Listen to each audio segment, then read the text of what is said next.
Chers amis, je viens avec une grande joie. L'année 2012 sera pour notre communauté une année de jubilé, 25 ans Auberge de Dieu. Ça a commencé avec un groupe de prière du renouveau charismatique. On nous demandait souvent, mais quelle est votre mission spéciale? Qu'est-ce que le Seigneur veut de vous? Alors on a demandé l'avis à plusieurs prêtres et prédicateurs qui sont passés chez nous. Comment vous voyez notre groupe de prière? Quelle est notre mission? Et presque unanimement, ils nous ont répondu, vous avez une double vocation. Premièrement, vous êtes une communauté de louange de Dieu. Ayez le courage, dans ces temps confus que nous vivons maintenant, de proclamer votre joie dans le Seigneur. Exprimez la grandeur, la puissance, l'amour, la miséricorde de Dieu. Chantez, célébrez cette grandeur de Dieu. Réjouissez-vous dans le Seigneur. Et une deuxième vocation, c'est d'être une auberge de Dieu. C'est quoi l'auberge de Dieu? Ayez le courage de descendre dans les fossés où il y a beaucoup de gens qui ne savent plus comment continuer leur vie, qui ne savent plus se sauver eux-mêmes. Ils sont désespérés, déprimés, ils sont malades. Ils ne voient plus d'avenir. Ils n'ont plus de joie ni d'espoir. Descendez chez eux. Relevez-les, amenez-les pas à pas vers l'auberge de Dieu. C'est quoi? Ce n'est pas une maison, c'est le cœur de Dieu. Le cœur du Père, du Fils et du Saint-Esprit.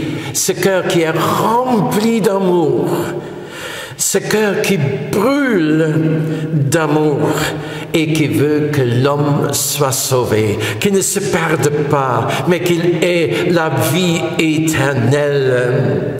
L'auberge de Dieu, c'est ce cœur d'un amour sans limite, qui dépasse en hauteur, en profondeur, en largeur, en longueur, tout ce que le monde peut s'imaginer. Ayez la confiance d'amener les gens dans cet amour. Et nous avons pris cette double vocation et nous l'avons vécue durant ces 25 ans. Ce sera donc pour nous une action de grâce. D'abord pour Jésus-Christ.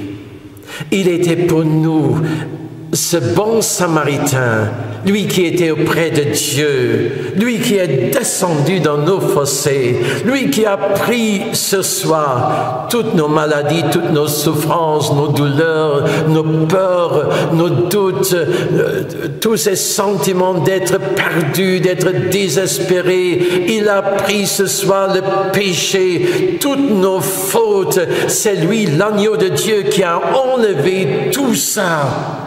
Pourquoi? Pour nous donner une vie nouvelle, pour nous donner de nouveau l'accès à la maison du Père, l'accès à cet amour du Père des cieux, de nous amener de nouveau là où Dieu veut nous avoir. 2012 sera donc pour nous une année d'action de grâce pour Jésus-Christ et aussi pour tous les serviteurs de Dieu qui, au nom de Jésus-Christ, nous ont tendu la main et qui nous ont sortis de nos fossés et qui nous ont amenés de nouveau dans la présence, dans cet amour de Dieu. Ce sera aussi une année d'action de grâce pour tout ce que nous avons pu vivre. Oh, combien de gens nous avons vus perdus, morts, désespérés, et qui, par l'amour de Dieu, par l'Esprit de Dieu, se sont relevés et qui aujourd'hui sont eux-mêmes des serviteurs de Dieu. Ce sera aussi pour nous une année de prière. Nous avons toujours demandé au Seigneur, que veux-tu de nous? Que ta volonté soit faite. Et ainsi sont nés les services de prière communautaires et individuels. Il y a les services de prière de guérison, de délivrance. Il y a les services de guérison. Il y a tout cet accompagnement jusqu'aux visites qui sont faites auprès de l'un, auprès de l'autre. Ce sont les pèlerinages et beaucoup d'autres services qui sont donnés. Et maintenant, Seigneur, que veux-tu maintenant de nous? Comment tu vois notre avenir? Quels sont les chemins que nous devons prendre? Montre-nous les dimensions auxquelles tu veux nous amener. Puisqu'il y en a beaucoup qui sont encore dans le fossé. Oh, il y en a beaucoup qui sont touchés par la maladie, d'autres par des problèmes, des soucis de la famille, des enfants, du couple, et d'autres de nouveau des soucis du travail, même des finances. Et combien de gens n'ont plus de sens pour leur vie, plus d'espoir, plus de joie. Chers amis, nous demandons, Seigneur, que veux-tu de nous? Montre-nous des chemins pour toucher ces gens. Et une deuxième prière, c'est donne-nous des ouvriers, donne-nous des serviteurs qui sont prêts à se donner entièrement pour sauver les gens, qui prennent le risque, qui ont cette confiance d'aller dans les fossés et de faire sortir ceux qui sont perdus et de leur donner une chance nouvelle dans cet amour de Dieu qui libère, qui guérit, qui rend une vie nouvelle, qui donne une naissance nouvelle, cet amour qui nous donne l'Esprit Saint, qui donne à nous tous cette vie nouvelle.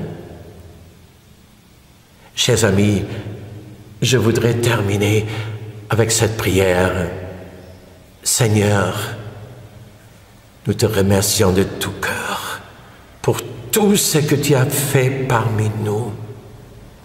Durant ces 25 ans, tant de fois, nous avons pu vivre ta présence, ton amour sans limite, ta miséricorde, ta parole dans toute sa force, l'esprit que tu nous as donné pour nous faire vivre dans ta présence. Seigneur, nous te demandons aussi de nous donner des serviteurs, des ouvriers qui sont prêts à descendre dans toutes sortes de fossés, qui prennent ce courage, qui se donnent puisqu'ils veulent sauver comme toi, tu nous as sauvés. Tu ne veux pas que le monde se perde. Tu veux qu'il ait la vie éternelle. Chers amis, je voudrais vous inviter à fêter avec nous ce jubilé. Soyez bienvenus dans notre communauté. Venez nous voir, venez célébrer avec nous la grandeur de Dieu et soyez aussi fermes avec nous dans la prière pour que nous puissions continuer à vivre cette vocation d'être une louange de la gloire de Dieu et d'être une bonne auberge de Dieu où Dieu, par tout son amour, peut sauver ceux que nous emmenons. Que ceux qui sont désespérés retrouvent l'espoir et que ceux qui sont perdus retrouvent la vie, la vraie vie. Merci beaucoup. Amen.